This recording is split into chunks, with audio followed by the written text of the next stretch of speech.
संत मत धारा आपकी सेवा में प्रस्तुत।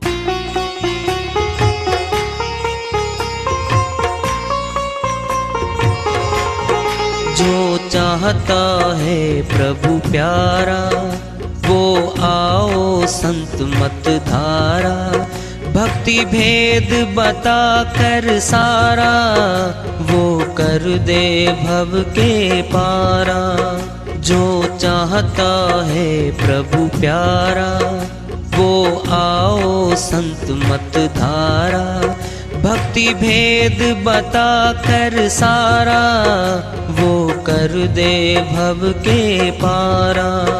जो चाहता है प्रभु प्यारा।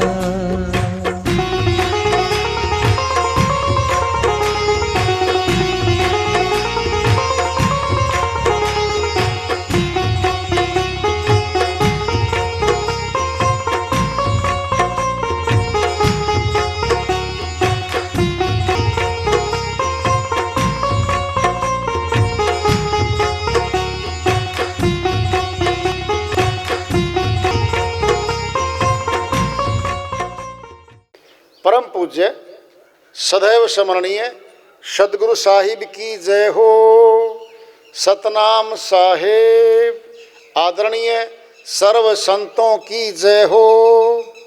उपस्थित आदर के योग प्रभु प्रेमी एवं जिज्ञासु आत्माओं, हम सभी पूर्ण पिता परमात्मा सभी सृष्टियों के रचनहार कुल मालिक हम सब के जीवन का आधार उनकी महिमा को सुनने के लिए एकत्रित हैं।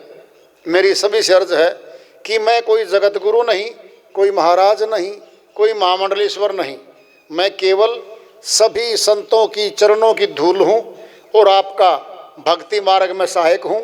मैं अपनी सीधी साधी टूटी फूटी भाषा में, संदूकड़ी भाषा में भक्ति भेद के गुड़ रहस्यों को उजागर करने वाले विचार आपके समक्ष रख रहा हूँ।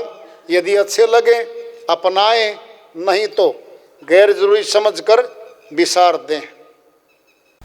हाँ, सत्संग ही एकमात्र प्रभु प्राप्ति का विद्यालय है, विश्वविद्यालय है ये। और हम सभी सत्संग में आए हुए हैं। हम जिज्ञासु तभी तो हम आए हैं। हम पिछले सत्संगों से वार्ता करते चले आ रहे हैं कि चेतावनी से प्रभु प्राप्ति की ओर। इस अध्याय को, इस वार्ता को आज फिर आगे बढ़ा रहे हैं। सत्संग बिन विवेक न होई, राम कृपा बिना सुलभ न सोई। गोस्वामी जी महाराज श्री रामचरितमानस में बहुत बड़ी बात समझा रहे हैं हमें। विवेक आत्मा का साथी है। सत्य असत्य का फैसला करवाता है विवेक। आत्मा की आंख भी कहते हैं विवेक को। और सत्संग में आए बिना विवेक जागृत नहीं होता। सत्संग बिन विवेक न होई। परमात्मा ने दो कृपा तो हमारे ऊपर कर दी। पहली कृपा मनुष्य तन दे दिया, सर्वोच्च तन है ये।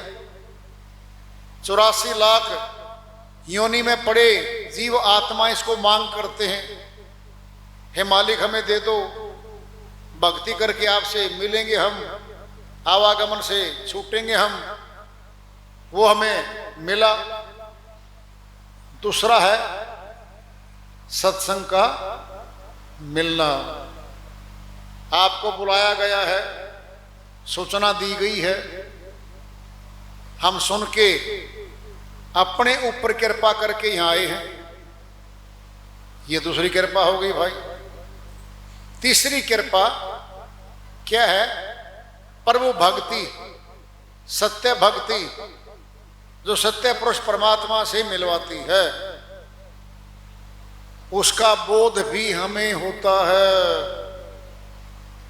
और उसका राही रास्ता सत्संग से ही निकलता है। सत्संग में आते हैं, भक्ति भेद बताए जाते हैं। संतों की, ऋषियों की, भक्तों की महिमा, श्रीवाणियां सुनाई जाती हैं, उन्हीं में भेद छुपे होते हैं। तो वो सुलभ हो रहा है। राम जी ने कृपा कर दी, जिस जन्म को, मनुष्य जन्म को तरसते थे वो मिल गया। अब प्रश्न पैदा होता है, क्या परमात्मा अनेक हैं या एक है? इस बात का पता कहां से चलेगा? सत्संग से चलेगा। हमारा पिता एक है शरीर वाला, माता भी एक है शरीर वाली। सोचो, हम माता पिता के यहां पैदा होते ही उसकी संपत्ति के, जमीन मकान के उत्तराधिकारी बन जाते हैं। हमें वो प्रॉपर्टी, वो जमीन, वो मकान, वो सारा सामान एक पिता से मिल जाता है। अगर दो पिता कह दे हमें, नहीं मिलेगा, फिर नहीं मिलेगा।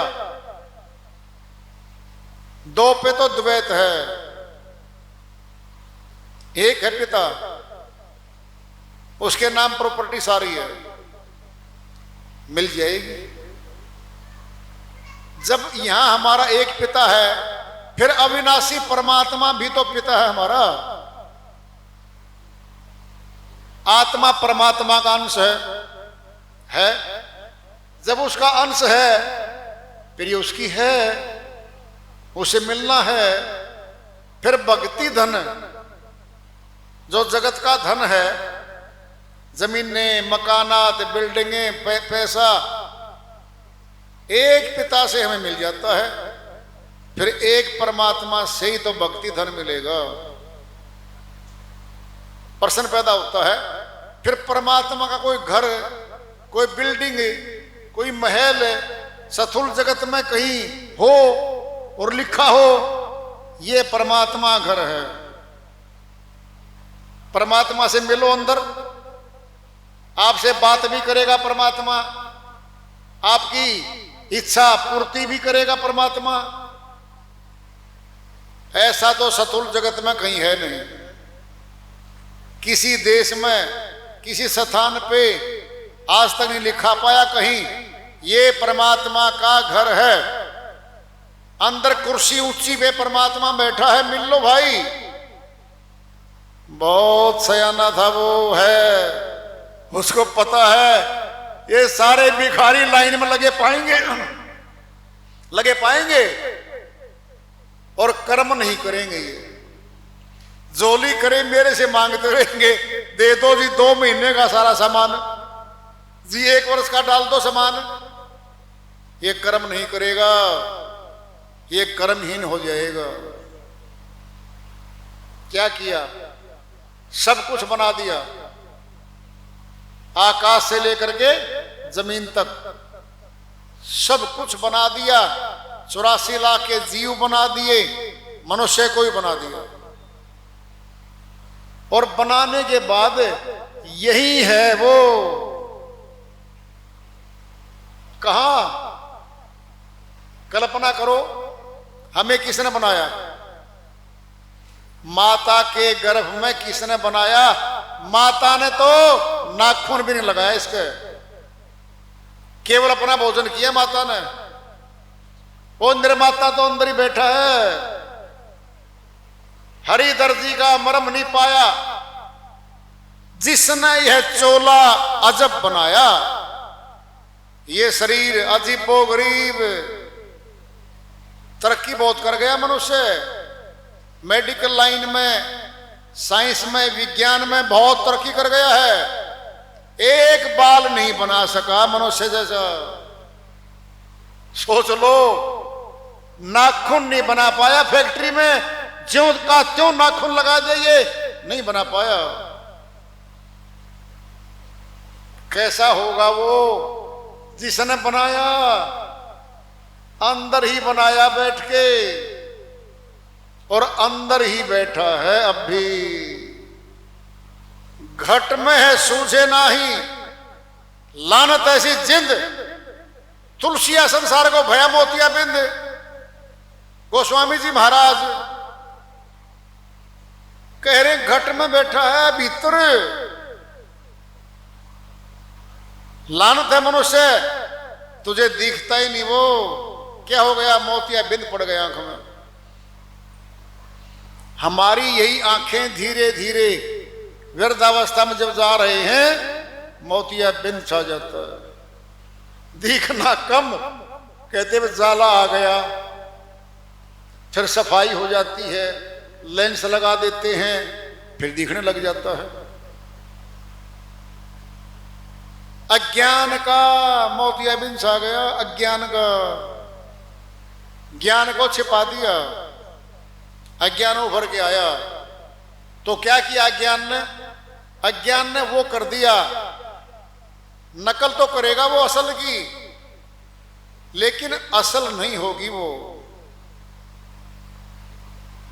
अविनाशी परमात्मा है, शकल में है नहीं, बाहरी आंखों से दिखता नहीं है, तो मनुष्य कैसी कल्पना करके बनाएगा? यहां पर दो बातें आ रही है संसार में। 90% लोग कहते हैं वो तो निराकार है जी, थोड़े से कहते वो साकार है जी। जरा सोचना, अगर निराकार है परमात्मा तो उसको आकार में कैसे लाओगे? सोचो, जो है ही निराकार है, फिर आपने क्या देखकर आकार बनाया? मनुष्य बता दे न, कौन सा आकार की कल्पना करी तूने? उसका बना दिया, रूप बना दिया तूने उसका। जब अविनाशी है, बाहरी आंखों से दिखता ही नहीं है, फिर कैसे बना दिया आपने वो? दूसरा प्रश्न, फिर निराकार हमारे क्या काम आएगा? भोजन है, भूख लगी है, भोजन निराकार है, फिर भूख नहीं मिटेगी। क्यों? हम तो आकार में हैं, शरीर तो स्थूल है, आकार इसका तो। फिर निराकार भोजन है ही नहीं, फिर भूख कैसे मिटेगी हमारी? जब परमात्मा निराकार है, फिर हमारे क्या काम आएगा भाई? दूसरा मत है कि वो साकार है। जरा बताओ, साकार में कैसे बनाओगे? वो तो अविनाशी है।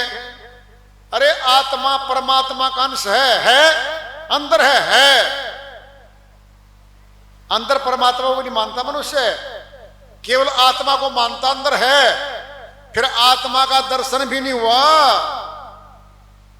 देख ली कि आत्मा कहां बैठी है? अंदर है। जब आत्मा को ही नहीं देख पाए हम, तो परमात्मा क्या देखेंगे हम?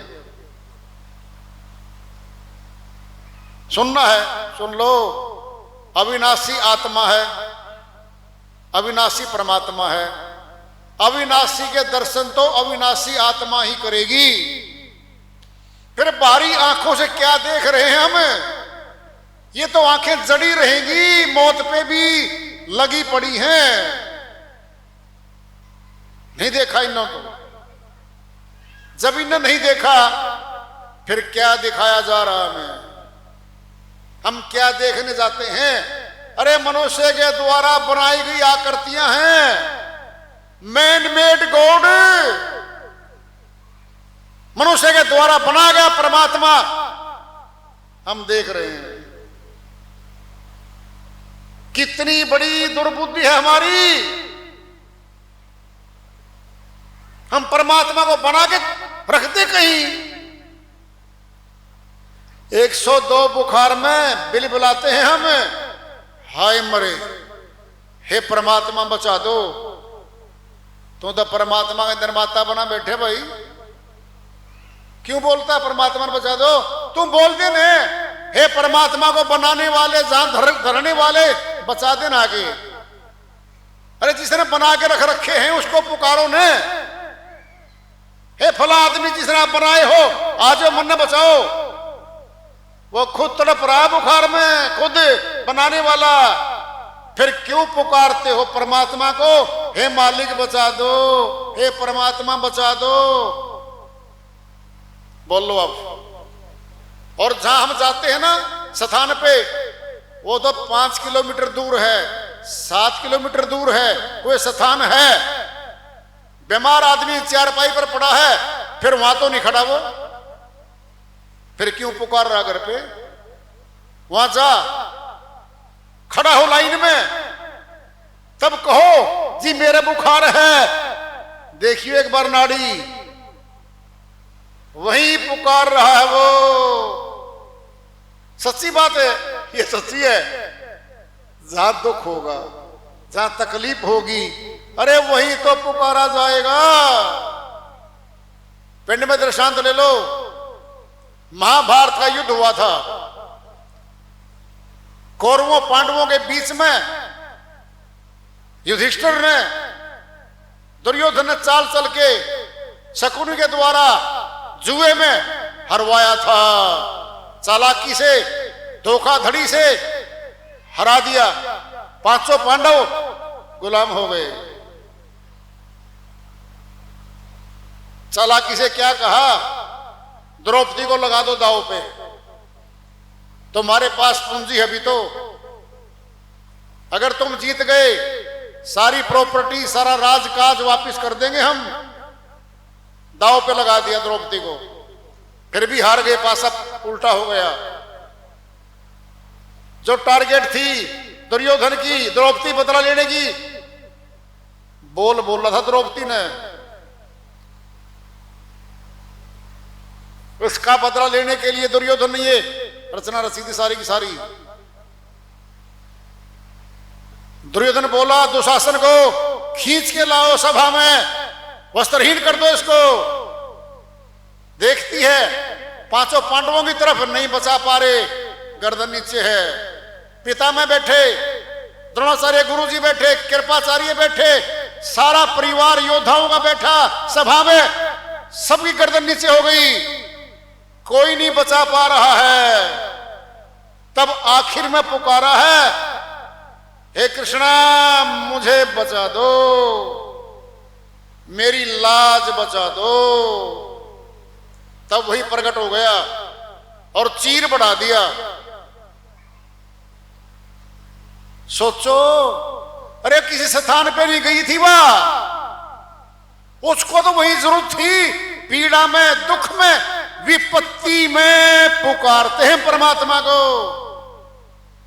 फिर वही चीर बढ़ा दिया और वही प्रकट हो गया। इसका अर्थ क्या है?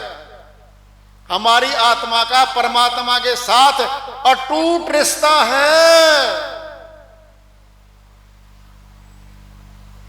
वो तार तोड़ रखी है हमने, तोड़ के तार कहीं और जोड़ दिया, उस तार को सथुल में जोड़ दिया, किसी मूर्ति में जोड़ दिया, किसी नाशवान चीज में जोड़ के रख दिया। पुकार लो, खड़े हो जाओ लाइन में, नहीं आना वहां पे। कहां है श्री कृष्ण भगवान? सभा में आ गए, बचाव कर दिया। जब तुमने सारी किस्सा देखा हुआ है, फिर वहां कोई आकृति थोड़ी थी। बोलो, शक्ति रूप है वो, और अपनी शक्ति से लाज बचा दी। ये है वो। कब सारे सहारे नहीं काम आए, कोई भी सारा काम नहीं आया, तब पुकारा था। और आता वहां पे एक लाइन आती है, बहुत देर कर दी आपने आते हुए, तूने पुकारा ही कहा था मेरे को। इन योद्धाओं की तरफ देख रही थी, भीष्म पिता में जो प्रतिज्ञा लिए बैठे अपनी, नहीं बचा पाया। वहां एक प्रश्न आया था द्रौपदी का, सुन लो, धुर तक खड़ा रहेगा ये। भीष्म पितामह के सामने, द्रोणाचार्य के सामने एक बात रखती है वो, आप सभी विद्वान न्याय करता बैठे हो, मुझे एक बात बता दो, जो हार गए थे पांचों पांडव वो तो गुलाम हो चुके, गुलाम। फिर गुलाम आदमी ने मेरे को दांव पे क्यों लगा दिया, कैसे लगा दिया बताओ? आजाद होते तो लगा देते, वो तो गुलाम थे, उनको तो अधिकार ही नहीं था मेरे को लगाने का। तुम न्याय करो, सभी सामने बैठे हो, न्याय की बात नहीं कर पाए। असर क्या हुआ? युद्ध में सारे मारे गए, सारे मारे गए जितने वहां बैठे थे। बचा था कौन? विदुर छोड़ के चला गया था सभा को, जब उसकी अनसुनी कर दी थी वहां पे, पहले छोड़ के जा चुका था वो अन्याय के विरुद्ध। जब पुकारा तो वही प्रकट हो गए। फिर इसका अर्थ क्या हुआ? किसी मूर्ति में, किसी स्थान के अधीन नहीं है वो, किसी मूर्ति के अधीन नहीं है परमात्मा, किसी स्थान बिल्डिंग के अधीन नहीं है वो। जब नहीं है फिर तो यहां भी है, घर में भी है, खेत में भी है। फिर क्या हुआ? जब हर समय साथ है फिर उसी को साथी कहते हैं। साथ रहने वाले का नाम है साथी। गलती हो गई, हमने साथी नहीं माना, उसको क्या बना दिया? नासवान समझ आगे बना के बिठा दिया कहीं। समझो, पहले किसी विशेष स्थान पर लाखों का जेवर चढ़ा हुआ है, रात को चोर घुस गए तो सारा माल चोरी करके ले उड़े, अपनी रक्षा नहीं कर पाया वो। सुबह उठा, पुजारी, जिंदा पुजारी इंसान है वो, पुलिस में जाके रपट दर्ज करवाई, जिंदा पुलिस वाले आदमी आए और जिंदा चोर थे मनुष्य तन में, पकड़ के ले आए, माल बरामद कर लिया। किसने? मनुष्य ने। सोचो, जो अपनी रक्षा नहीं कर पाया, थप्पड़ मार के वो मूर्ति भी खंडित करके चले गए वो चोर, मूर्ति को भी खंडित कर गए, धन माल सारा उड़ा ले गए, सारा जेवर ले गए वो। ये क्या है? कभी सोचा भी है, कभी कल्पना भी करी है? अगर वो है, उसका घर है, हमारे घर में से चोर घुस जाए, हम जग जाए, जाने नहीं देंगे, जान पे खेल जाएंगे हम। सोचो, फिर वो तो हाजिर था, चोर को पकड़ लेता, बैठ जा भाई। नहीं हुआ ऐसा, और ऐसा होता ही नहीं है। हर रोज अखबार भरे आते हैं, इतने लाख का जेवर चोरी हो गया फला स्थान से, आदमी चोरी कर ले गया। क्या है ये? अरे प्रश्न पैदा करता, ये हो क्या रहा हमारे साथ? परमात्मा ने इतनी श्रेष्ठ बुद्धि दी है हमारे, अरे पशु तो गुलाम है,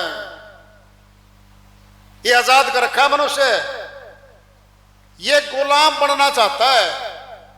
चालाक लोग, धोखेबाज लोग आते हैं और हमारे साथ ठगी मारते हैं वो लोग, और हम अज्ञानी बने, उनके पीछे पीछे लग जाते हैं। चलो भाई यात्राओं पे, चलो भाई गलियों में घूमो भाई। क्या ये? अरे कुछ चतुर लोग होते हैं, चालाक, उन्हें 10, 20, 50 लाख लेके जाने हैं वहां से। अगर उसको बीच में नहीं लेकर आएंगे, परमात्मा को बीच में नहीं लाएंगे, उनको कोई नहीं देने वाला। कोई नहीं घास डालता।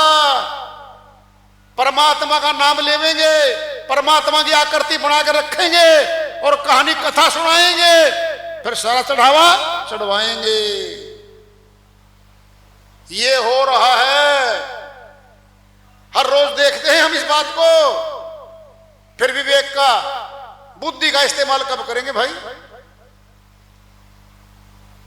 खाना पीना अंदर, बोलना चालना अंदर से, जीवन अंदर से, मौत भी तो अंदर से आएगी।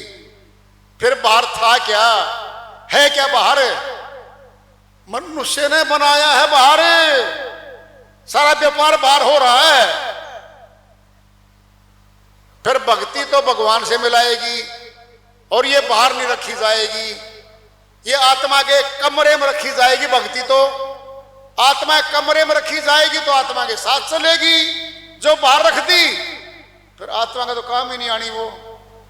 फिर सारे श्वास लगा रहे हैं उसमें, सारा समय हम उसमें खर्च रहे हैं। जो हमारे साथ नहीं चलनी चीज, समय तो गया सारा वहां पे, गया सारा समय। तो भाई श्वास नहीं मिलेंगे मांगे से भी। कहीं दुकान नहीं है श्वासों की संसार में, कोई मोल ले लेगा, नहीं मिलेंगे ये।